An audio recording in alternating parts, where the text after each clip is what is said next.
Daniel Day-Kim, belki de en temel televizyon yıldızıdır. Lost dizisindeki Hawaii 500'da uzman bir dedektife, katı ama sadık bir koca rolünden, The Good Doctor'da dünyaca ünlü bir cerraha dönüşen rolüyle başlayan Kim, yardımcı rollerde bile büyüleyici bir varlık. Broadway yapımı Yellowface'te de görüldüğü gibi, başrolde olması daha da hoş ve bu rolüyle Tony ödülü adaylığı kazandı. Kim'in bir televizyon dizisinde başrolü almasının bu kadar uzun sürmesi şaşırtıcı, ancak Butterfly beklemeye değdi. Televizyonun yeni çağında Kim, geçen yıl Netflix'in Avatar Son Hava Bükücü filminde başrolü oynayarak ve şimdi de Prime Video'nun casusluk dizisi Butterfly'ın başrol oyuncusu olarak yayın dünyasında iz bırakıyor. Butterfly'ın açılış sahnesinde karakteri David Jung'un The Killers'ın Mr. Brightside şarkısını seslendirip ardından asıl konuya geçtiği sahneden, Kim'in hem duygu hem de aksiyonun eşit dengede olduğu bir diziye uygun olduğu açıkça anlaşılıyor. Kızı Rebecca'ya gurur ve sevgiyle bakıyor ve düşmanlarını ustaca koreografisi yapılmış dövüş sahnelerinde alt ettiğinde bu düğmeye basabiliyor. Butterfly, izleyicileri hem hikayeyi besleyen karmaşık ilişkilere hem de Güney Kore'nin hareketli bölgelerindeki casusluk mücadelesine hayranlıkla bakarak ekrana kilitliyor.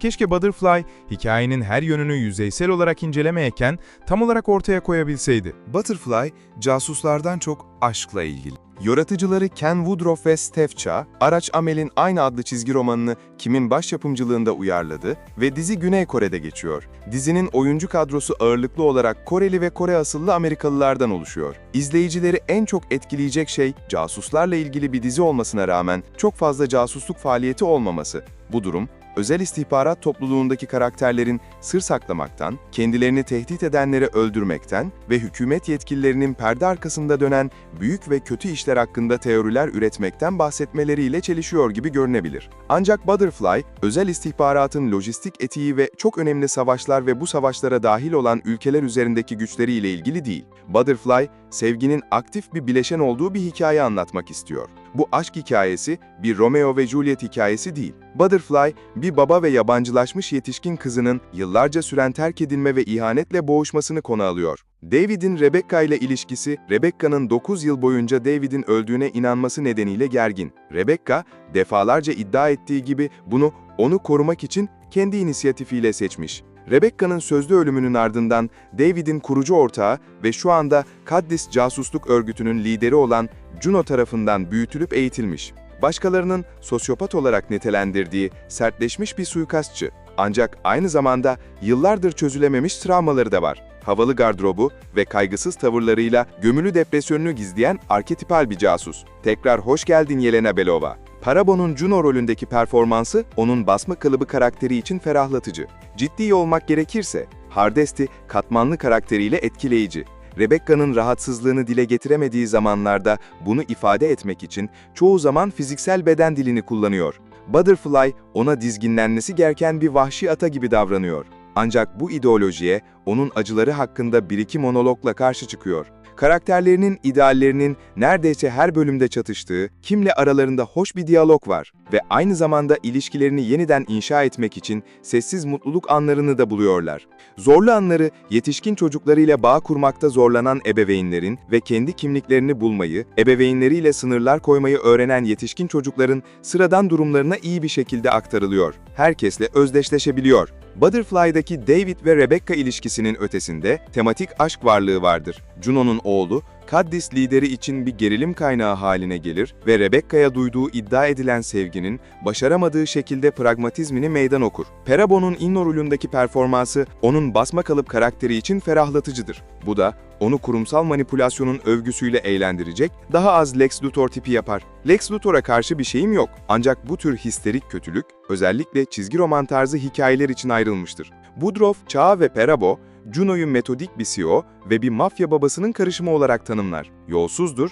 ve gösterişli pantolon takımları içinde sadece işine odaklanır. Zulmü yapılması gereken şeyler olarak görür.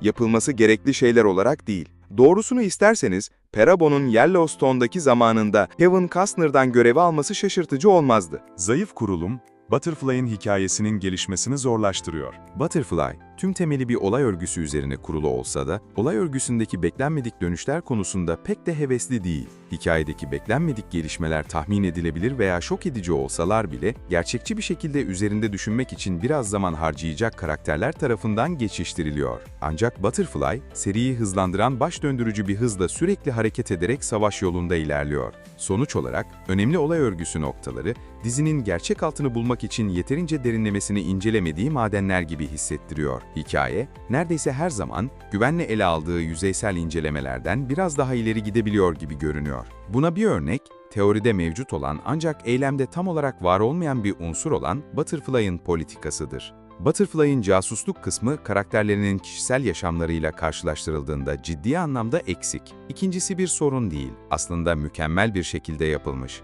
Sorun şu ki, hikayenin büyük bir kısmı hala iyi adamların özel istihbarat dünyasındaki kötü adamları yenmesine dayanıyor ve 6 bölümde kötü adamların motivasyonları son derece belirsiz tutuluyor. Ayrıca Kedis'in Rusya-Ukrayna savaşı üzerindeki korkunç etkilerini de göstermiyor. Bu, tekrar bahsedilen ancak yalnızca yüzeysel olarak incelenen, devam eden bir olay. Zaman zaman Rusya-Ukrayna savaşı kolaylık olsun diye rafta saklanan bir araç gibi. Başka bir dünyada siyasi dramaya arttırmak, Butterfly'ı daha istikrarlı, daha gergin bir tempoya düşürürdü. Karşılaştırıldığında Kedis'in belirsizliği, David'i desteklenebilecek daha güvenilir bir kahraman haline getiriyor. Otopilotta takılı kalmış gibi görünen bir hikayede, değişimi ve başarısızlıktan ders çıkarmayı temsil ediyor. Eğlence endüstrisi şu anda keskin bir tepkisi olan bir baba figüründe ve Butterfly bundan sonuna kadar faydalanıyor. David kızı gibi yetenekli bir ölüm makinesi, ancak aynı zamanda bir azizlik duygusunu da koruyor. Yine de David'in birkaç yıl önce kızına bir iyilik yapıp basit bir telefon görüşmesi yapsaydı, içinde bulunduğu zor durumun önlenebilir olup olmadığını merak etmeden duramıyor insan.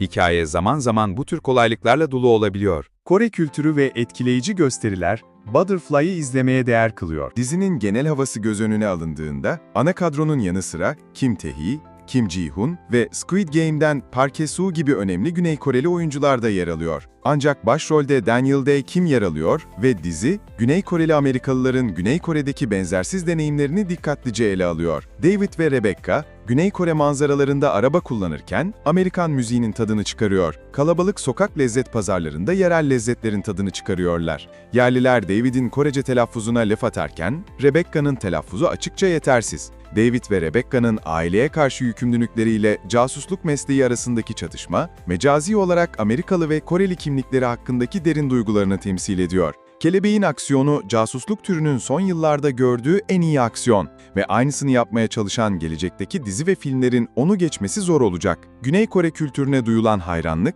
çoğunluğu yerlilerden oluşan bir ekip tarafından fark edilmeden geçilmiyor. Yönetmenler ülkenin yerel bölgelerini detaylı dövüş sahneleri için fon olarak kullanıyor. Şehirler, yönetmenlerin David, Rebecca veya Kim Ji-hoon'un Gun'ı için karmaşık desenlerle haritalandırdığı labirentler gibi. Akrobasi koreografisi ise dondurmanın üzerindeki kiraz. Butterfly'ın aksiyonu, casusluk türünün yıllardır gördüğü en iyilerden ve aynısını yapmaya çalışan gelecekteki dizi filmlerin onu geçmesi zor olacak. Butterfly, Kim'in tüm dizideki en olağanüstü performansıyla duygu yüklü bir uçurum sahnesiyle sona eriyor. Dizide karakterlerin eylemlerinin korkunç sonuçlar doğurduğu ilk sefer gibi hissettiriyor. Hikaye güvenli oynamak yerine daha cesur bir ciddiyetle daha da zenginleştirilseydi, 6 bölüm boyunca o muhteşem uçurum sahnesi daha fazla olurdu. Ancak genel olarak Butterfly, klişelerle dolu bir türde hem eğlenceli hem de sürükleyici hissettiren keyifli bir yapım. Her şeyden önemlisi bu hüzünlü karakterlerin daha ağır kişisel işler çıkarması için verimli bir ortam sunuyor. İşte büyüleyici bir oyuncu kadrosunun avantajı bu. Butterfly, 13 Ağustos'ta Prime Video'da yayınlanacak.